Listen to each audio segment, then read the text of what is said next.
la palabra que les traigo en esta mañana es un recordatorio también. No debemos perder de vista de que los tiempos que atravesamos son difíciles y los que vamos a atravesar van a ser más difíciles, les cuento. Y no porque soy adivina, sino porque la palabra lo dice. La palabra describe que los tiempos que vienen serán peligrosos, que incluso que aquellos que aman a Jesús, entre comillas, aman a Jesús, es probable que puedan ser más fácilmente engañados, que se va a apagar el amor, que se va a apagar la fe, que habrá guerras, rumores de guerra, catástrofes, etcétera, etcétera. Es decir, la palabra nos habla de que todo va a ir de mal en peor. Y bueno, yo sé que tenemos expectativas de mejorar. Es más, muchos de nosotros estamos caminando hacia la tierra prometida, esperando que esa tierra prometida es un cónyuge que va a cambiar, o es dinero que voy a tener en el banco, o es un trabajo que voy a alcanzar, o un novio que voy a conseguir, o una profesión que está adelante, o la prosperidad económica. Nosotros pensamos que eso es la tierra prometida, un hijo para una mujer que no puede tenerlo, un esposo, una esposa para alguien que está soltero. Pero en realidad la tierra prometida va más allá que eso. En realidad ni siquiera es eso, no es algo geográfico, no es una persona, un lugar, un sitio, una meta, un sueño. La tierra prometida es que nosotros podamos conocer más a Jesús y que experimentemos todo lo que Él tiene para nosotros. Eso es la tierra prometida, conocer a Jesús, tener satisfacción en Él, plenitud, poder tomar de todos sus recursos, poder caminar la vida difícil acá en la tierra, porque eso de la tierra prometida no implica que va a ser fácil, sino que lo que asegura es que vamos a estar en Jesús, Él en nosotros, nosotros en Él, y aquí en la tierra nosotros experimentando todo lo que dice la palabra que Él tiene para nosotros. Vida, paz, seguridad, certeza, todo. Y bueno, ¿y por qué empiezo de esta manera? Porque ustedes ya ven ahí el tema que voy a tratar. Cuando lo que sucede no tiene sentido. Este es el pan nuestro de cada día. Quizás algunos por ahora no lo pueden captar si están viviendo una época tranquila en su vida. Pero esto es el pan nuestro de cada día y será el pan nuestro de cada día. Por eso es que tenemos que meditar un poco en cómo luce esto y qué es lo que el enemigo quiere hacer a través de esto. ¿Por qué? Porque vamos a experimentar, si no experimentó todavía, quizás algunos están experimentando actualmente o con seguridad. Me aseguro de decirlo, vamos a experimentar algo que no tenga sentido aquí en la tierra. Vamos a experimentar muerte y lógico, claro que vamos a experimentar muerte. Algunos nos vamos a ir antes, otros se irán después. Todos nosotros vamos a experimentar la muerte y el dolor de la muerte de algún ser querido. Eso es parte de la vida. Y en muchas ocasiones seguro que vamos a orar por algo, le vamos a clamar al Señor por algo y no va a suceder. Por eso digo, quizás ya le pasó esto, le ocurrió, lo experimentó, o lo está experimentando en este momento, o lo experimentará. Porque la vida es difícil en todas sus maneras. Hay muerte, hay tristeza, hay sinsabores, hay oraciones sin respuesta acá en la tierra. Oraste por alguien para que se sane y no se sanó. Oraste para que ese matrimonio no se disolviera y se disolvió. Oraste para que esa persona no se vaya y se fue. Oraste para tener un hijo y es normal que puedas aspirar a tenerlo y no lo tuviste. Oraste para conseguir a alguien que te ame y no lo encontraste todavía. Sigues solo y sigues sola. Oraste para que tengas para tener ese trabajo, pero no lo obtuviste. Y en fin, podemos hacer una lista, esa enfermedad que vino, ese cáncer inesperado, esa cirugía que está a la puerta. Y eso es cuando lo que sucede no tiene sentido. Porque en esos momentos es donde realmente nos frustramos, nos sentimos decepcionados. Esto es parte de la vida, esto es el pan nuestro de cada día. Ahora, yo sé que esto lo sabe, pareciera que estoy hablando algo ya sabido por todos, pero la intención que tengo en esta mañana creo que está conectada con la intención del Señor para todos, que no perdamos de vista esto, que vamos a enfrentar muchos momentos sin sentido. y que el enemigo en esos momentos tiene un plan, pero que Dios también, soberana y amorosamente, quiere que caminemos su plan. Y es ahí donde a veces nos perdemos. Por eso es que en estos minutos les voy a compartir un poquito acerca de esto. Y lo voy a hacer a través de una historia. Lo encontramos aquí a David. Pues resulta que David estaba haciendo algo bueno. Por eso la quiero usar esta historia. Y eso que hay muchas en la Biblia, pero la estoy usando esta porque él estaba haciendo algo bueno. El arca era en ese tiempo la presencia misma del Señor. El Señor había definido incluso dónde tenía que estar, pero había pasado mucho tiempo que el arca, que era la presencia misma del Dios vivo para ese tiempo, había estado en otro lugar que no era Jerusalén, que era el lugar central para el pueblo de Israel, el pueblo de Dios. Y entonces, en este momento, David estaba haciendo algo que coincidía con lo que Dios había definido, que era llevar el arca a Jerusalén. Y si ustedes leen los pasajes previos, toda una fiesta, porque estaban haciendo algo deseable, algo que era bueno, algo que Dios había pedido que se hagan. Entonces David obedientemente estaba reuniendo a todo el pueblo y con mucha alegría estaban en este proceso, con mucha alegría, con canciones, así como aquí bailando y todo eso, llevando el arca. El arca era la misma presencia del Señor y a causa del pecado del pueblo había estado en otro lugar y ahora estaban llevándola a su sitio. En Primera de Crónicas 13:8 dice: David y todo Israel celebraban ante Dios con todas sus fuerzas, entonando canciones y tocando todo tipo de instrumentos musicales, liras, arpas, panderetas, címbalos y trompetas. Una fiesta, una completa fiesta. Pero de repente estaban llevando el arca en una carreta nueva y los bueyes tropezaron. Y Usa, eran dos hombres, Usa uno y otro, tenía otro nombre, que llevaban la carreta. Dice que los bueyes tropezaron y Usa extendió la mano para sujetar el arca. O sea, el arca es la presencia del Señor, no va a dejar que toque el suelo, ¿no?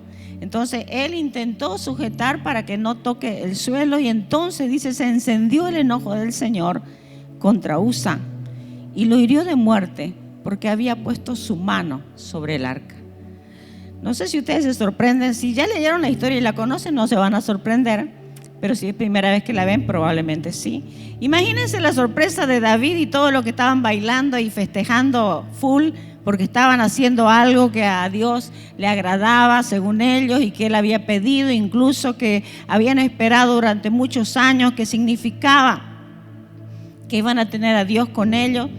Y de repente ahí mudos todos. Nadie esperó lo que había sucedido. Y ahí cayó muerto inmediatamente Usa en la presencia del Señor. Enseguida vamos a interpretar, para aquellos que no conocen la historia, un poquito de por qué sucedió eso, tratando de entrar en la mente del Señor, que no podemos, pero podemos sacar algunas conclusiones que están claras también en la palabra. Pero sigue el pasaje. Y David se enojó. Y pongo ahí en mayúsculas se enojó, porque quiero también que recordemos, decía, este es un recordatorio, que recordemos qué pasa en nosotros cuando las cosas que suceden no tienen sentido. Así como esto que está sucediendo aquí en la época de David, pero cuando nos sucede algo también en nuestra vida práctica. Y lo primero que viene es un shock y vienen emociones encontradas ahí a pelear dentro de nosotros. Y las emociones no son el problema, porque nosotros tenemos emociones a causa de que somos creados a imagen y semejanza de Dios. Porque si investigamos la palabra, Dios tiene emociones. Jesús tuvo emociones mientras estuvo en la tierra y el Espíritu Santo también. El Dios Trino experimenta emociones y nosotros creados a imagen y semejanza de Dios también. Pero quiero que vean un poquito el proceso. ¿Para qué? Para que el Espíritu Santo nos hable, porque cuando nosotros enfrentemos sin sentidos, sin sabores, sin sentidos, sin respuestas, creyendo que no merecemos esto, que no es justo, que no debería suceder y viene la desesperanza, nos ubiquemos en situaciones como esta y saquemos hoy unos principios. ¿Por qué? Porque sí o sí en esta vida caída, mientras estemos acá caminando en la tierra, vamos a enfrentar muchos sinsabores, muchos sinsentidos. Algunos que nos tocan directamente en la familia, en la vida personal, en el matrimonio, en la casa, y otros que vemos de otras personas. ¿Cómo es posible que pueda suceder esto? Tragedias también, sin sentido, sin respuesta, sin explicación. Y tenemos que estar preparados. Lo que el Señor quiere es que tengamos una película un poquito clara de la lucha interna que tenemos. ¿Para qué? Para que cuando llegue el momento de la prueba podamos vencerla. Porque en ese momento de la prueba, cuando estamos más vulnerables, es donde el enemigo saca demasiado partido de nosotros. Pero que el Dios vivo también quiere guiarnos, es una gran verdad. Él quiere guiarnos, quiere acompañarnos, quiere consolarnos, quiere dirigirnos. No siempre nos va a dar una respuesta cabal a lo que nos está sucediendo, pero mientras vamos con Él, Él nos va a consolar, Él nos va a guiar. Podemos seguir confiando en Él, y de eso se trata. Y si la vida que viene va a ser cada vez más difícil, más peligrosa, esta es una enseñanza que todos necesitamos. ¿Para qué? Para estar firmes cuando llegue la prueba, para que nuestro corazón no se contamine. O sí, vamos a tener un corazón quizás destrozado, una lluvia de ideas, pensamientos y emociones, pero mientras atravesamos el dolor con el Señor, vamos a llegar a destino, y Él va a cuidar nuestra alma, es decir, pensamientos, emociones, voluntad. David se enojó, dice, porque el Señor había matado a Usa, así que llamó a aquel lugar Pérez Usa. Era una forma en aquel tiempo de expresar lo que sentían y dejar marcado en el tiempo y en el espacio el profundo dolor o la profunda alegría que sentían, en este caso confusión. ¿Qué pasó acá? Y hasta el día de hoy ese es su nombre, dice. Y ese día dice que David sintió miedo. Quiero que vean también aquí los compas, compadres, el enojo y el miedo, que no siempre los podemos distinguir y están adentro nuestro cuando enfrentamos dificultades. Puede ser una grande en la vida, como una enfermedad, o como la muerte, o como la pérdida de un sueño, o la pérdida de una persona, o puede ser algo tan sencillo como que un rechazo, una crítica, una desilusión. Viene primero el enojo o viene el miedo, o qué viene primero, no sé, pero la cosa es que vienen esos y otros más, emociones que nos oprimen. Pero miren acá, ese día David sintió miedo, pero ¿miedo de quién? De Dios. Aquí hay otro principio que quiero que usted recupere. Muchas veces no nos damos cuenta que frente así a lo desconocido, a la incertidumbre, en el fondo tenemos miedo también de Dios. Ese día David sintió miedo de Dios y pensó: es mejor que no me lleve el arca de Dios. Así que no llevó el arca a la ciudad de David, sino que lo llevó a la casa de Obed-Edom de Gat. Claro, es que no tiene sentido. Estás haciendo algo para Dios en este caso, pero a nosotros nos va a servir esta idea, no necesariamente porque estemos haciendo algo para Dios. A veces nos inventamos que estamos haciendo algo para Dios, pero ok, sucede algo malo, según nosotros no hicimos nada, según nosotros estamos bien, según nosotros estamos bien comportados, según nosotros nos merecemos algo bueno, y oh sorpresa, sucede esto. Entonces viene el temor. Ya no voy a volver a hacer algo para el Señor, ya no me voy a acercar a Él. Él no se puede confiar, no sabemos con lo que nos va a salir el Señor. No es confiable. Por ahí no me ama tampoco, por ahí quiere el mal para mí. Dijo que quería el bien, pero en realidad quiere el mal, porque si quisiera el bien no estaría yo viviendo lo que estoy viviendo ahora. Me hubiera contestado mi oración. ¿Acaso no puede responder? ¿Acaso no puede sanar? ¿Acaso no puede restaurar? ¿Acaso no puede levantar a los muertos? ¿Acaso no puede dar fertilidad para el vientre infértil? ¿Acaso no puede cambiar la atmósfera para que me den ese trabajo? ¿Acaso no puede cambiar esos corazones para que me traten como yo merezco? ¿Acaso no puede cambiar a mi cónyuge y a mi hijo? Aquí David sintió miedo de Dios. Dijo: es mejor que no me lleve el arca de Dios, la misma presencia del Señor. Y uno también ahora mirando así la historia, el que no la conocía la historia, puede decir, pucha, yo creo que hizo bien, porque ahí el Dios estaba re enojado, mejor no nos metamos en lío. Creo que fue prudente que ahí haga una separación, porque el Dios vivo estaba bien enojado, entonces mejor no nos metamos en lío. Ya sabemos cómo terminó Usa, mejor no nos arriesguemos nosotros. Pero la presencia de Dios sigue siendo la presencia de Dios y sigue teniendo el potencial que Dios dijo que tiene. Porque dice que el arca de Dios, voy a volver ahí, la llevaron a la casa de Obed-Edom de Gat, y allí permaneció el arca durante 3 meses. Y el Señor bendijo a Obed-Edom, a toda su familia y a todo lo que tenía. Quiero que vean lo siguiente: Dios quería bendecir. En este caso, Él había provocado lo que provocó porque se había quebrantado unas leyes bien específicas que Él había dado. En ese tiempo, en el Antiguo Testamento, había leyes tremendamente específicas y detalladas de quienes podían tocar el arca de la presencia del Señor. No existía la ligereza que quizás nosotros podemos tomar ahora, y claro, también a causa del profundo cambio que hubo cuando Jesús se entregó por nosotros. Pero en ese tiempo había que seguir al pie de la letra, y el tema de tocar el arca de la presencia del Señor no solamente no podía ser cualquier persona, tenían que ser de cierta familia que Dios había escogido, y tenían que estar totalmente santificados, sin nada de contaminación. Y esto de estar santificados y no estar contaminados implicaba una serie de procesos y protocolos impresionantes, y ya estaba determinado de que si se tocaba el arca de la presencia del Señor, alguien que estaba impuro iba a morir.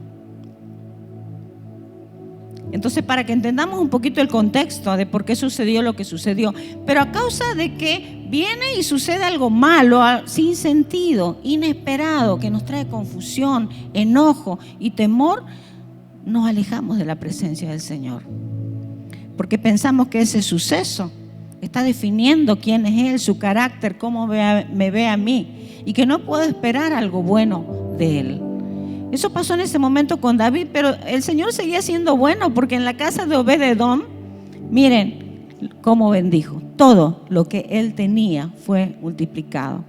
Y yo me quedé pensando en esto y digo, pucha, se lo perdieron los que no quisieron llevar el arca por miedo, por enojo. Y esto es lo que pasa, mis hermanos.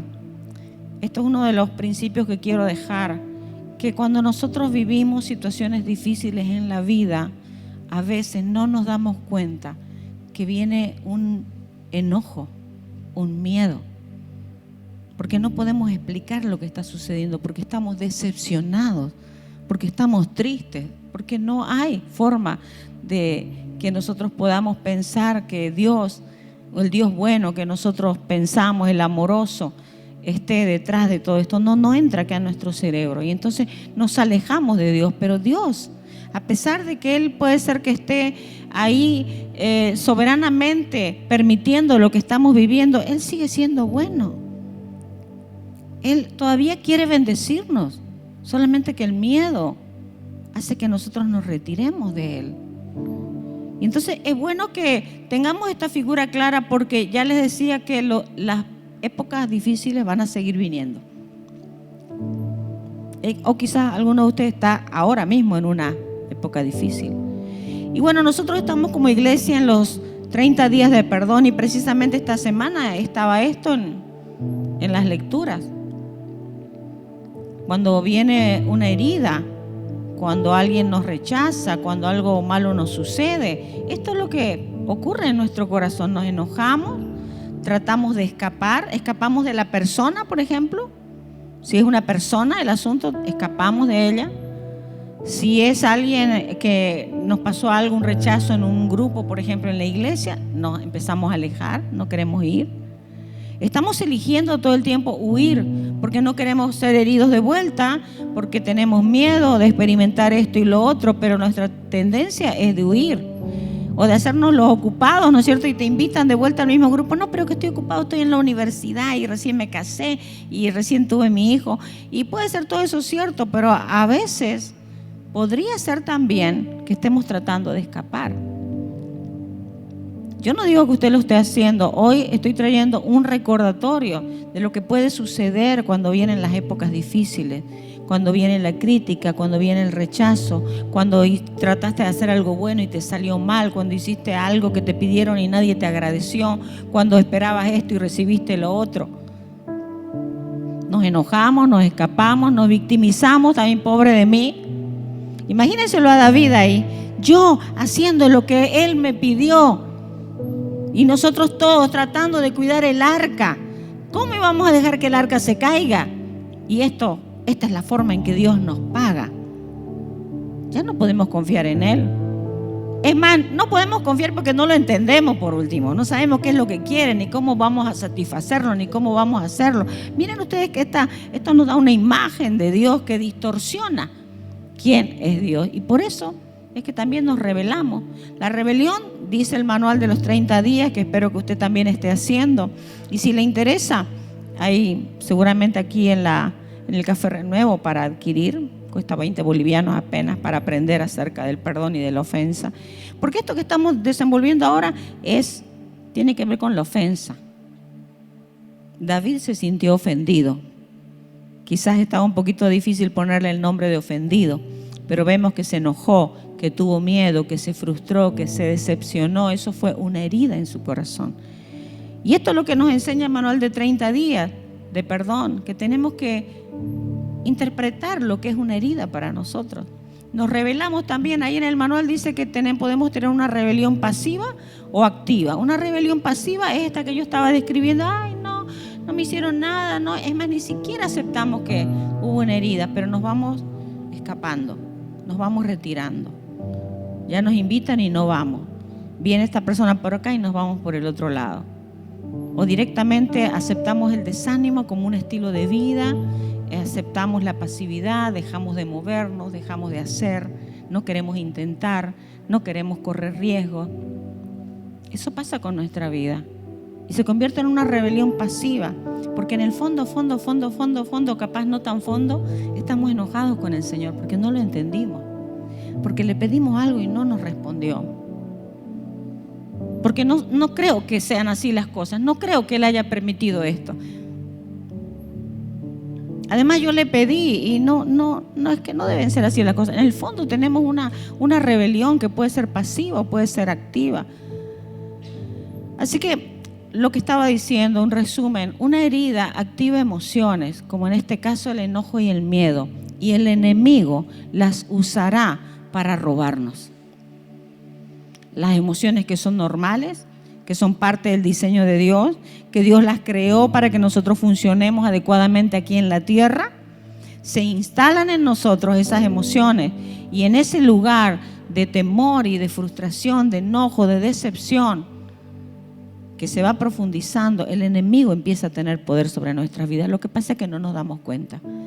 Pensamos que es normal. Es más, puede ser una cosa que no está pasando en tu casa. Por ejemplo, ves las noticias y ves esto y lo otro y viene un desánimo. Es que no tenemos escapatoria, no hay solución. Viene una desesperanza, una decepción. Y entonces, ¿qué vamos a hacer? Sentimos que no podemos confiar. Mucho más si ya hemos hecho el intento antes de confiar y las cosas salieron mal, ¿no?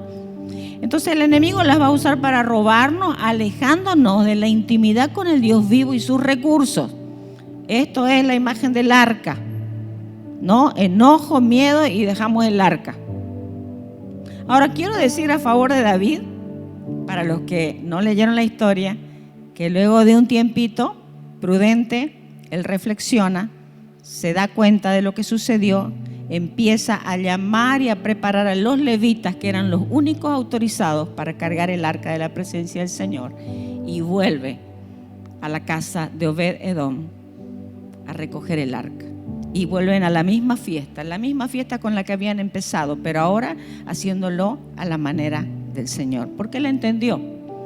Dejó su dolor, dejó su frustración, dejó su enojo, su miedo, y se rearmó, se recuperó con el Señor. Pero cuando nosotros nos enojamos o cualquier herida que venga a tu vida, a su vida, esto es lo que puede pasar. Entonces nosotros a veces no nos damos cuenta que queremos quedarnos en la herida, porque de paso que duele. No es que no duele, duele y no se puede ignorar lo que duele. Pero mientras cruzamos por el dolor, tenemos que entender al Señor de alguna manera y seguir confiando. Y tenemos que salir de esa herida y pasar a la adoración. Porque en realidad lo que estamos perdiendo es esa conexión de intimidad y de adoración con el Dios vivo. Le tenemos miedo, nos sentimos inseguros, nos gana la tristeza y el dolor. Pero ahí están los recursos, esos mismos recursos que necesitamos para el dolor, esos mismos recursos que necesitamos para sobrevivir después de esa pérdida, esos mismos recursos que necesitamos para empezar de vuelta, están en la intimidad, están en la presencia del Señor. Pero el enemigo usa ese dolor y nuestra fragilidad y nuestra vulnerabilidad y nuestras emociones para que más bien nos retiremos de la intimidad, que soltemos el arca, que la dejemos en otra parte. En Éxodo 20, 19 al 21 vemos que esa es la tendencia nuestra. Ahí en el pueblo de Israel estaba la presencia misma del Dios vivo ahí en la montaña, y el Señor se había presentado con truenos, con relámpagos, con nubes. Su voz era audible incluso.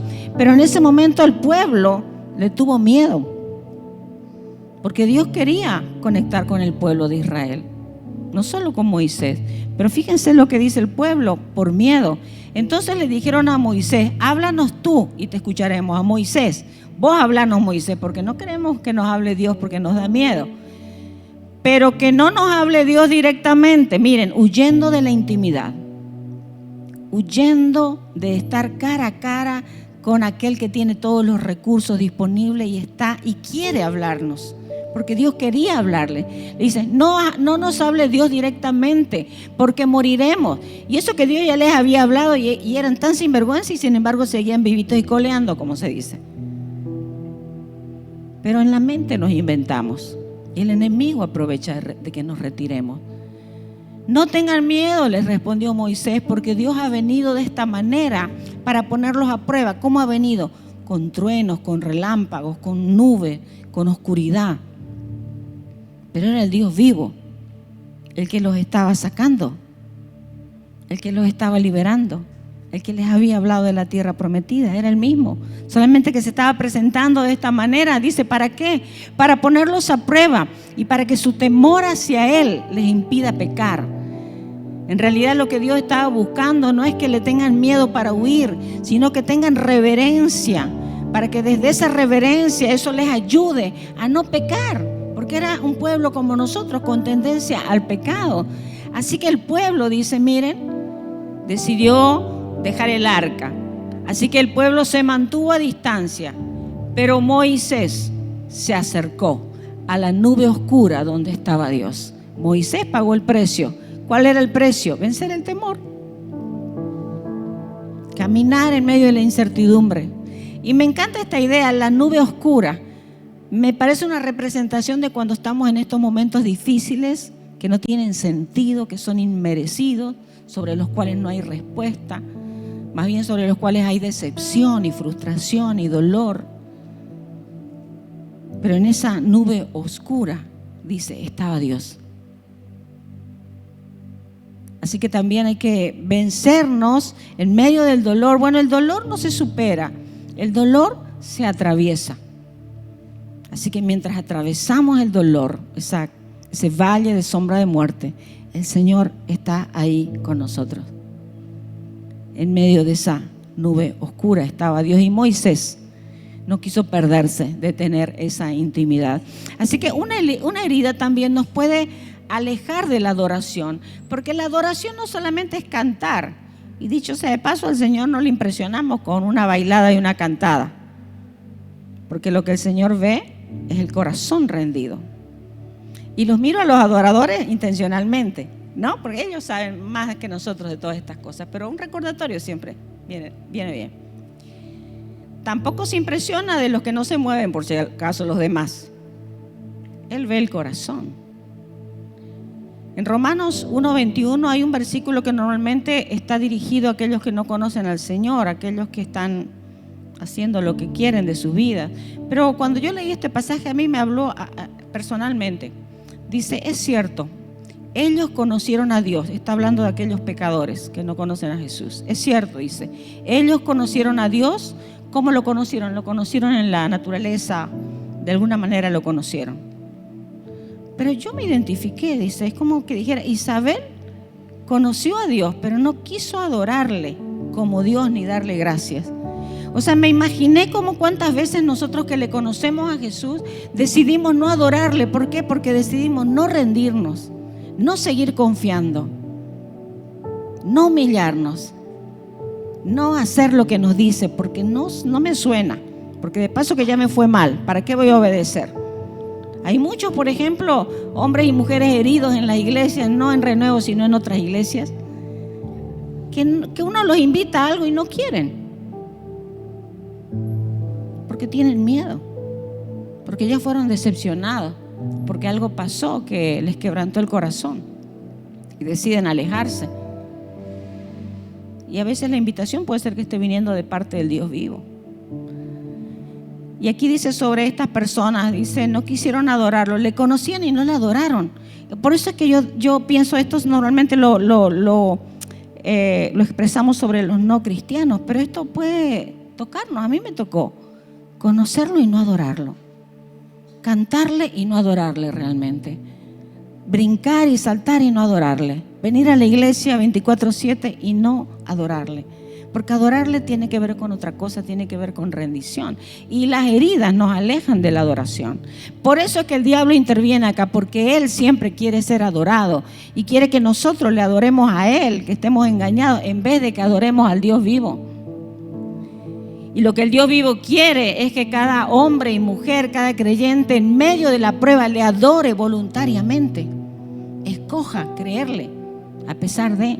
Eso es lo que más le encanta al Señor. Pero miren ustedes, aquellos que le conocen y no le adoran, ¿cómo terminan?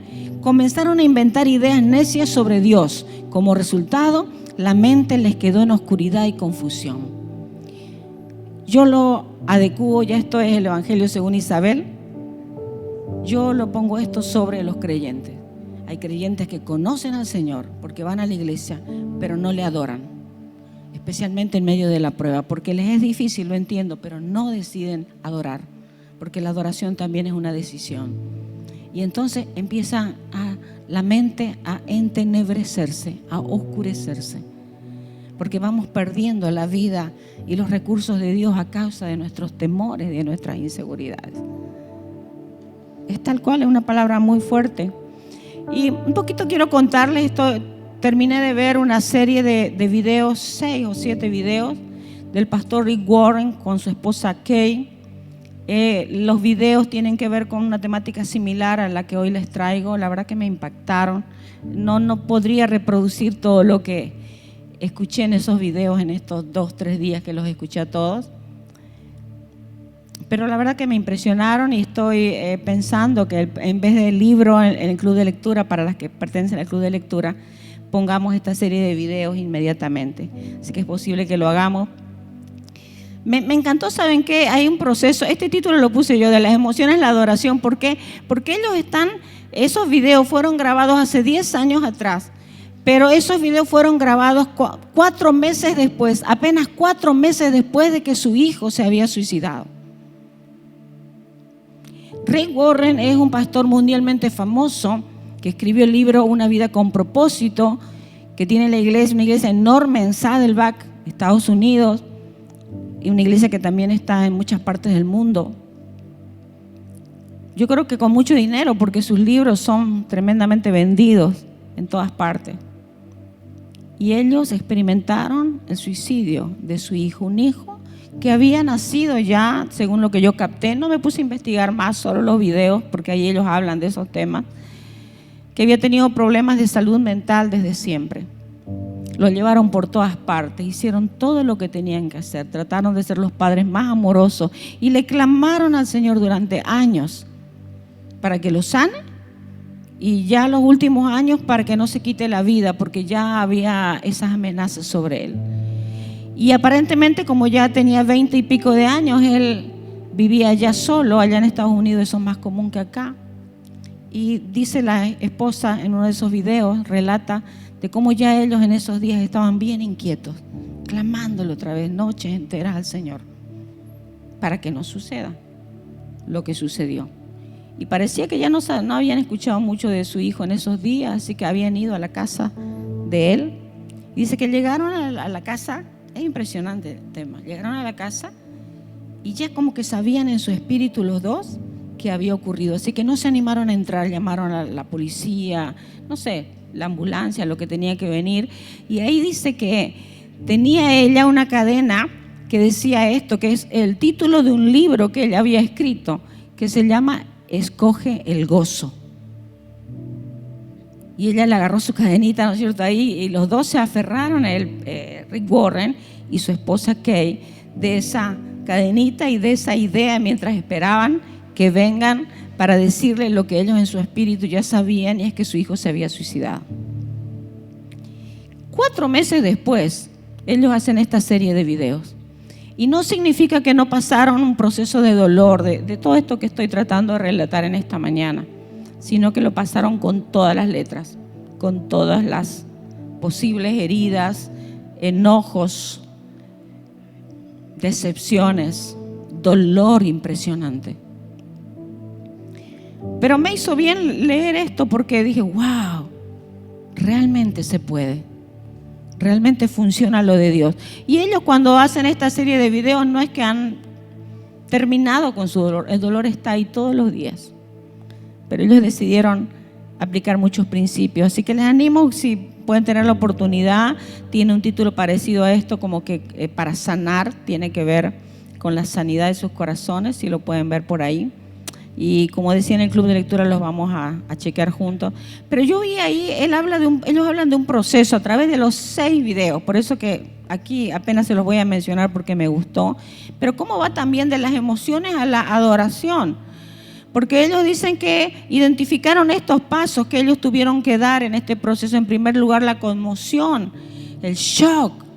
Entonces, ¿cómo es posible?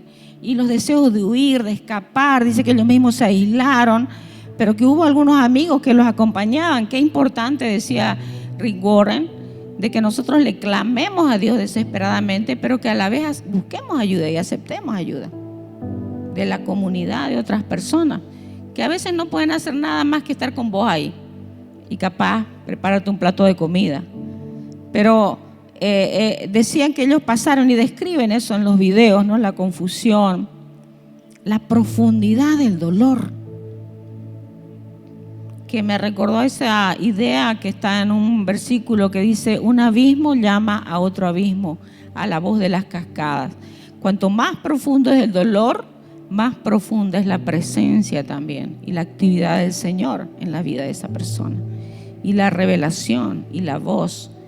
Pero tenemos que ir al Señor en el momento del dolor, en el momento de la confusión, en el momento de la prueba. Sea una cosita sencilla aparentemente, como que te dijo que no aquella chica por la que oraste un año, a que se muera un ser querido, o a un diagnóstico de cáncer o algo difícil. Es lo mismo. En ese momento de conmoción, ir a clamarle al Señor. Número 2 dice: identificaron ellos el proceso del dolor y del miedo juntos, dice, porque el primero, de estar aturdido pasás a estar dolido, y de estar dolido ya empezás a tener miedo del dolor mismo, miedo de no poder nunca dejar de sentir lo que estás sintiendo. Estas son ideas que yo saqué de los videos. Pero, por ejemplo, decía esto Rick Warren: el dolor no paraliza, es el miedo lo que paraliza. Y me hizo pensar eso, porque nosotros sentimos que es el dolor el que nos paraliza, ¿no? Los que han experimentado dolor, yo también me ubico ahí, que es como que el dolor te paraliza, pero en realidad es el miedo el que te está paralizando. Y también dice, por ejemplo, como número 3, que el duelo es saludable, porque si nosotros no hacemos un duelo, o sea, llorar saludablemente, después eso va a salir de alguna otra manera. Y me parece interesante, porque incluso aunque estés renegando con el Señor, es bueno que ese dolor, ¿cómo es posible, Señor, que lo hayas permitido? Y sacarlo, eso hacia afuera. ¿Por qué? Porque solamente reciben consuelo aquellos que lloran. Los que lloran serán consolados, dijo Jesús. Entonces a veces queremos reprimir la cosa y hacernos los espirituales, cuando lo más espiritual que podemos hacer es llevar nuestro dolor al Señor. Y sigue, si me ayudan a cambiar porfi de allá a la siguiente. 4, lucha y enojo. Me gustó, por eso que lo traigo ahora así medio rápido el resumen, porque creo que nos puede ayudar también cuando nos toque interpretar en el día a día estas cosas que nos causan mucha frustración y mucho dolor.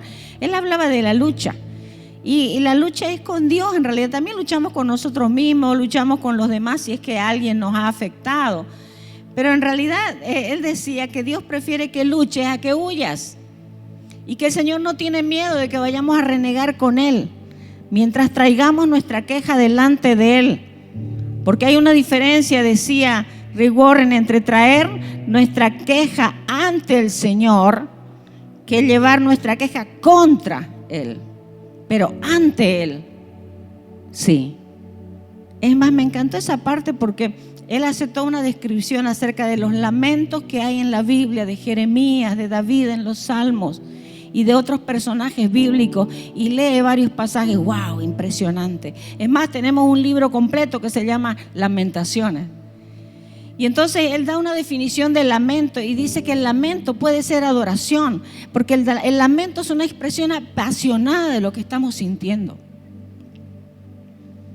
Y que el lamento, que incluye la frustración, el enojo, el desahogo, pero luego si estamos realmente desahogándonos delante del Señor, va a traer también el recordatorio de lo que Él nos dijo, sus promesas. Aunque sea renegando, pero ¿acaso no me dijiste tal cosa? ¿Acaso tu palabra no dice esto? ¿Hasta cuándo me vas a dejar así? Pero yo en ti esperaré, decía David. Pero aunque me mate, en él esperaré, decía Job. Aunque la higuera no florezca, con todo yo seguiré adorando. Por eso es que este tema del dolor tiene mucho que ver con la adoración. Y lo que el enemigo quiere es que nos quedemos en el dolor y no encontremos un cauce para volver a adorar. Porque evidentemente hay miedo y hay dolor. Por eso es que les cuento la historia de Rick Warren, porque entre muchas cosas peso pesado, esa es muy, muy fuerte. Y mucho más para siervos del Señor, que se supone que tienen la expectativa de que nada malo les pase. Que es una expectativa falsa, dicho sea de paso, porque a cualquiera le puede pasar algo difícil, ¿no? Pero miren esto, esa lucha y ese enojo es porque dice que en el fondo nosotros estamos dudando de la sabiduría del Señor. Acuérdense de la historia de David. Y queremos tener el control porque sentimos que no podemos confiar en nada de lo que nos está pasando. Y finalmente dice Rick Warren, estoy resumiendo un video completo en esta lucha. Es un video de 45 minutos en estas 4 ideas. Dice él, al final yo gano la lucha rindiéndome. Y eso es lo que ellos hicieron. Ellos describen, hicieron todo esto, se despatarraron, renegaron, le reclamaron, le sacaron todos los pasajes y las promesas y finalmente se rindieron. Y justamente el número 5 es rendición, y solo la rendición nos lleva a la paz. Creo que hasta acá llegamos muchos de nosotros los creyentes en nuestras luchas difíciles, pero no encontramos paz porque no nos rendimos adecuadamente. Seguimos todavía ahí peleando, luchando, ¿no? con la injusticia, con el sinsabor, con el dolor, con la experiencia negativa.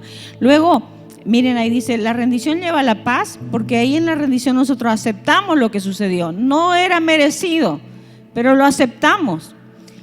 Cuando yo tuve que sanar de los traumas de la infancia, por ejemplo, el tema del abuso sexual, cuando yo llegué a la cúspide de la sanidad, por decir, y de ahí empezó a bajar todo, cuando lo acepté. Ok, sucedió. Punto, sucedió. Pero si nosotros nos quedamos, pero es que no lo merezco, pero ¿cómo puede suceder? Pero si fuera así, que si fuera allá, pero que lo uno y que lo otro y Dios, y no avanzamos. Porque la aceptación, como decía ahí, lo voy a volver, la aceptación es porque le creemos a Dios, aceptamos el suceso, creemos en Dios y decidimos adorarlo, sin peros, sin expectativas. Eso es rendición, sea lo que sea que nos pase. Luego menciona también el pastor la santificación. Lo pongo acá así de pasada, ¿por qué? Porque la santificación tiene que ver con la expresión del fruto del Espíritu Santo en nuestras vidas. Y entonces esta parte la menciona el autor como un proceso personal de decidir por el gozo, como ellos decían, de decidir por la paz, de decidir por la paciencia. Y normalmente vamos a tener que ir en contra de nuestras emociones para que el fruto del Espíritu se exprese en nosotros. Y finalmente pone el servicio. El servicio ya como una expresión de fe, ni siquiera de sanidad completa, sino de fe para sanar. Así que bueno, los dejo con la expectativa de esta serie del pastor Rick Warren y su esposa Kay acerca de su proceso personal de sanidad sobre el suicidio de su hijo. Solamente para cerrar con estas ideas, ¿no? ¿Qué tenemos que hacer nosotros los cristianos cuando viene la prueba, cuando las cosas no tienen sentido? Y cierro con el Salmo 23, que hay un recordatorio profundo de la presencia del Señor con nosotros en el valle de la sombra de muerte. El Señor es mi pastor, nada me faltará. En lugares de verdes pastos me hace descansar. Junto a aguas de reposo me conduce. Ese es Dios. Él no está lejano de tu dolor. Es más, dice la palabra que Él es cercano a los quebrantados de corazón. Y todos los que le llaman, le invocan, Él viene en su auxilio. Él está ahí. ¿Dónde está Dios en medio de la prueba? Él está ahí. Así como estaba ahí cuando su hijo estaba muriendo en la cruz, Dios ahí estaba. Él restaura mi alma, pensamientos, emociones, voluntad, me guía por senderos de justicia, por amor de su nombre. Y aunque pase por el valle de sombra de muerte, no temeré mal alguno, porque tú estás conmigo. Tu vara y tu cayado me infunden aliento. Tú preparas mesa delante de mí en presencia de mis enemigos. Espectacular. Ahí mismo los enemigos, el enojo, el miedo, el dolor y todo, ahí está la mesa. Acabo de ver una prédica espectacular sobre eso, una mesa tendida, aquí yo y aquí el Señor. Todos los recursos del cielo disponibles para mí. Tú preparas mesa delante de mí en presencia de mis enemigos. Has ungido mi cabeza con aceite, mi copa está rebosando. Estoy en dolor, pero mi copa está rebosando. ¿De qué? De lo de Él, de los recursos de Él, del consuelo de Él, de la claridad de Él. Ciertamente el bien y la misericordia me seguirán todos los días de mi vida, y en la casa del Señor moraré por largos días. Incline su rostro, vamos a cerrar orando. Y sí es necesario que si alguno de nosotros está en el medio ahora de la prueba o ha pasado una prueba, un sinsentido en su vida, ahí le pidamos perdón al Señor, ¿no? Porque nos damos cuenta de que son nuestras expectativas, nuestros miedos, nuestros enojos, nuestra falta de rendición, lo que nos deja en medio camino. Así que dígale, Señor, perdóname. Hoy me doy cuenta de que no estuve entendiendo y que más bien me estaba uniendo con los enemigos. Dígale eso al Señor.